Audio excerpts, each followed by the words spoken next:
तीसरी प्रमुख खबर है वो है पश्चिम बंगाल से जुड़ी हुई, जहां पश्चिम बंगाल की ममता बनर्जी सरकार को सुप्रीम कोर्ट से एक बार फिर से बड़ा झटका लगा है। सुप्रीम कोर्ट ने दरअसल अपने पिछले आदेश में रद्द की गई 26,000 नौकरियों के संबंध में पश्चिम बंगाल सरकार की कैबिनेट पर विचार करने से सीधे तौर पर इनकार कर दिया है।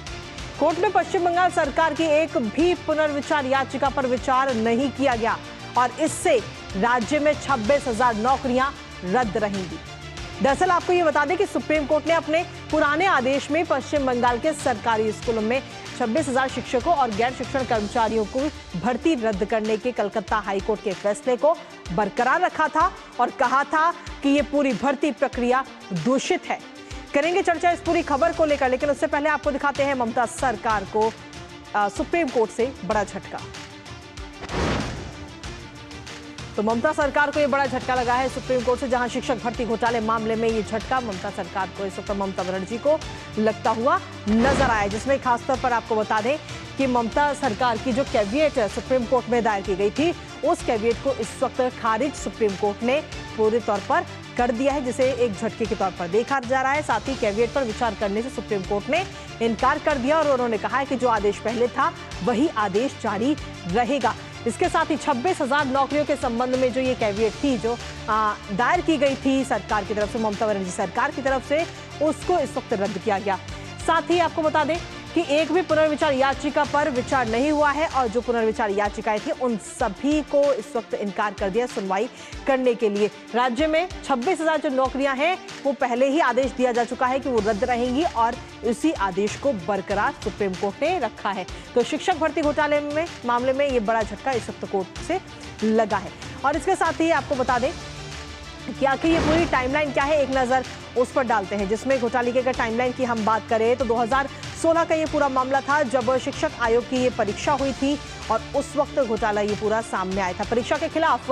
2 कैंडिडेट्स की तरफ से हाईकोर्ट में याचिका दायर की गई थी और जिसके बाद में कोर्ट ने इस पूरे मामले को लेकर के इस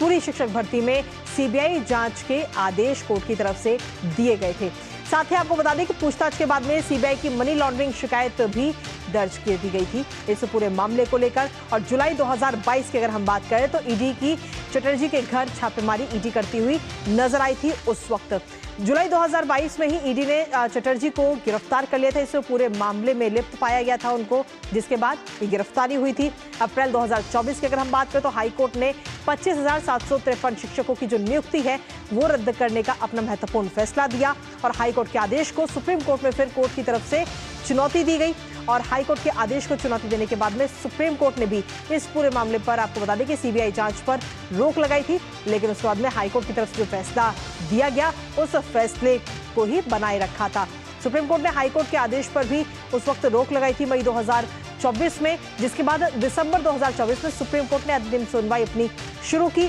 फरवरी 2025 की अगर हम बात करें तो सुप्रीम कोर्ट का याचिका पर जो फैसला था वो सुप्रीम कोर्ट ने अपना सुरक्षित कर लिया था फरवरी 2025 में, जिसके बाद अप्रैल 2025 में सुप्रीम कोर्ट ने शिक्षकों की नियुक्ति रद्द कर दी थी और नए सिरे से चयन प्रक्रिया का पूरा आदेश दिया था। हमारे साथ हमारे सहयोगी विकास सारथी इस वक्त जुड़ गए ताजा अपडेट के साथ। विकास, क्या कुछ ताजा अपडेट है आपके पास में, क्योंकि जो एक बार पुनर्विचार याचिका दायर की गई ममता सरकार की तरफ से इस पूरे मामले को लेकर के जो आदेश आपने दिया था, एक बार उस पर दोबारा आप विचार करें, लेकिन उस पर विचार करने से सीधे तौर पर सुप्रीम कोर्ट ने इनकार कर दिया है। बिल्कुल, देखिए ये जो मामला था, जब अप्रैल में उस दौरान चीफ जस्टिस जो थे उनकी बेंच से आया था, जस्टिस संजीव खन्ना की बेंच थी जिसने फैसला दिया था अप्रैल में। उसके बाद ये पुनर्विचार याचिका दाखिल की गई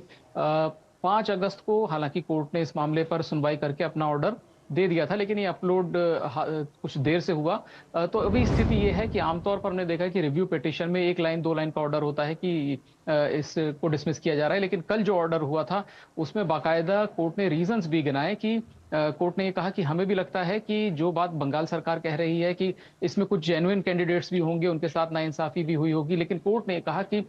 बंगाल सरकार ने उस परीक्षा का कोई रिकॉर्ड नहीं रखा है, ओएमआर शीट्स नहीं रखी गई कॉपी करके उनकी, और इसीलिए हालांकि इसमें कुछ लोग हो सकता है जो जेन्युइन तरीके से चुने गए हों, लेकिन जब पूरी परीक्षा की प्रक्रिया पर ही सवाल उठ गए थे, जो पूरी परीक्षा ही एक तरीके से भ्रष्टाचार की शिकार थी, तो ऐसे में रिव्यू इस मामले का नहीं किया जा सकता। और ये वजह है कि कोर्ट ने किसी भी तरह का बदलाव करने से इनकार कर दिया। साथ में यह भी रिकॉर्ड किया कि बंगाल सरकार जो बात कह रही है रिव्यू में, वो लगभग मामले के दोबारा सुनवाई की, एक तरीके से ओपन कोर्ट हियरिंग में दोबारा सुनवाई की वो मांग कर रहे हैं, जिसकी इजाजत नहीं दी जा सकती। तो एक बड़ा झटका है, क्योंकि कोर्ट ने न केवल रिव्यू पिटीशन डिसमिस की है, बल्कि कारण में बंगाल सरकार पर भी आरोप लगाया है कि आपने कोई रिकॉर्ड मेंटेन नहीं किया ओएमआर शीट्स का, इसीलिए अगर जेन्युइन कैंडिडेट्स भी इसमें सफर कर रहे हैं तो इसकी पूरी वजह यह है कि राज्य सरकार की लापरवाही या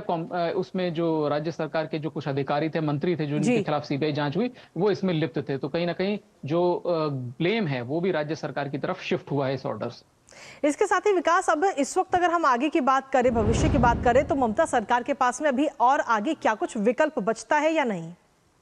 देखिए, अब उनके पास एक क्यूरेटिव का विकल्प मौजूद है, लेकिन उसका भी जो अंजाम होगा वो लगभग यही होगा, क्योंकि सुप्रीम कोर्ट के बहुत ही कम मामलों में रिव्यू या क्यूरेटिव को सुप्रीम कोर्ट एंटरटेन करता है। देश की सबसे बड़ी अदालत है। अगर आप